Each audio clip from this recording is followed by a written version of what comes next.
राज्यातील शेतकऱ्यांवर आलेल्या संकटासाठी सरकारने भरपूर मदत करावी। सरकारकडे पैसा खूप आहे, आवश्यक असल्यास देवस्थानांचा देखील पैसा सरकारने मागून घेऊन शेतकऱ्यांना दिला पाहिजे। यासाठी आम्ही विठ्ठलाला साकडं घातलेलं आहे। याबाबत पंढरपूरच्या थेट नामदेव पायरी इथून शेतकरी वारकरी भक्तांशी संवाद साधलाय आमचे प्रतिनिधी संकेत कुलकर्णी यांनी। श्री विठ्ठल मातेचे चरण स्पर्श दर्शन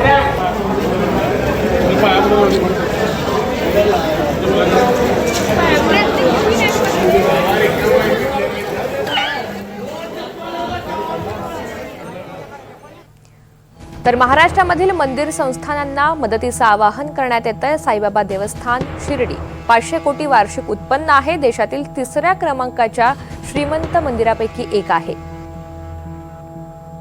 मुंबईतलं श्री सिद्धिविनायक मंदिर 105 कोटी वार्षिक उत्पन्न, मुंबईमधील सर्वात श्रीमंत मंदिर। कोल्हापुरातलं महालक्ष्मी देवस्थान वार्षिक उत्पन्न सुमारे 15 कोटी, दररोज हजारो भाविक या दर्शनाला येतात। पंढरपुरातलं विठ्ठल रुक्मिणी मंदिर वार्षिक उत्पन्न 100 ते 200 कोटी रुपये, वार्षिक पालखी सोहळ्यामुळे दरवर्षी भरभरून दान येत असतं। तुळजापुरातलं तुळजाभवानी मंदिर वार्षिक उत्पन्न अंदाजे 20 ते 50 कोटी।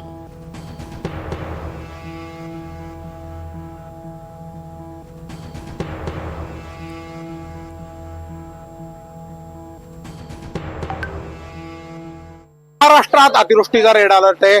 पुरामुळे अनेक ठिकाणचे रस्ते बंद झालेत आणि याचा फटका आता थेट देवस्थानांना बसतोय। पंढरपुरात जिथं दररोज किमान 50,000 भाविक असायचे, त्याच ठिकाणी आज 5 ते 10,000 भाविक येत आहेत। मात्र या सगळ्यांमध्ये एक सातत्यानं मागणी होतीये की देवस्थानांमध्ये येणारं दान जे ते अतिवृष्टीग्रस्त शेतकऱ्यांना दिलं पाहिजे, पूरग्रस्तांना दिलं पाहिजे। दिलं पाहिजे का देवस्थानातलं दान आहे? अगदी बरोबर बोलताय तुम्ही। देवस्थानाचं दान शेतकऱ्यांसाठीच वापरलं पाहिजे। शेतकरी अतिशय दुःखात आहे, भरपूर अडचणी आहे शेतकऱ्यांना। शासनानेही त्यांच्या पाठीशी राहिलं पाहिजे। सर्व मंत्र्यांनी, खासदारांनी, सर्व कर्मचाऱ्यांनी 1 महिन्याचं वेतन दिलं पाहिजे शेतकऱ्यांसाठी। शेतकरी सुखी तर जग सुखी। खरं तर मोठा पूर आलेला आहे।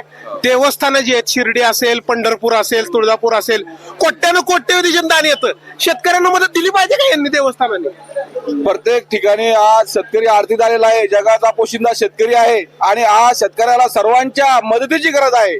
आज अखंड महाराष्ट्रातले जे शेतकरी आहेत त्यांनी लाखो रुपये शेतीवर खर्च केले आहेत। घरातलं जेवढं पूर आलाय, पुरात बागाच्या बागा गेलाय, गहू गेले, ज्वारी गेली, मका, कापूस सगळं गेलंय। शेतकऱ्याला आज मदतीची गरज आहे। शासनाने याची दखल घेतली पाहिजे। कुठून दिला पाहिजे पैसा? तो शासनाचा प्रश्न आहे, कुठून द्यायचे? या मंदिरातला पैसा दिला पाहिजे का? नाही, भगवंताला साकडं घालू शकतो आम्ही की बाबा भगवंतानं शेतकऱ्यासाठी काहीतरी हे करावं म्हणून। काय काय काय केलं पाहिजे? मंदिराचा पैसा जो आहे, देवस्थानांचा पैसा, देवस्थानची ट्रस्ट आहे, जनतेचा पैसा आहे। देवस्थानाचा पैसा दिल्यापेक्षा यांना सरकारकडे, केंद्र सरकारकडे, राज्य शासनाकडे अमाप पैसा आहे। इतर गोष्टीसाठी यांच्याकडे अमाप पैसा आहे, फक्त शेतकऱ्यांसाठीच यांच्याकडे पैसा नाहीये। गेल्या 10-15 वर्षापासून आपण बघतो की खरं तर सामाजिक दायित्व म्हणून देवस्थानाने थोडी तरी पैसा नसेल पण दुसऱ्या चारा स्वरूपात, इतर स्वरूपात मदत द्यावी। एका तीर्थक्षेत्राने प्रत्येकाने प्रत्येक क्षेत्रातून, सामाजिक क्षेत्र असेल, सगळ्या क्षेत्र असेल, आपलं देवालय असेल, सगळे संस्थानाचं असेल, सर्वांनी आता शेतकऱ्याला मदत करणं गरजेचं आहे। कारण हा शेतकरी भुईसपाट झालेला आहे।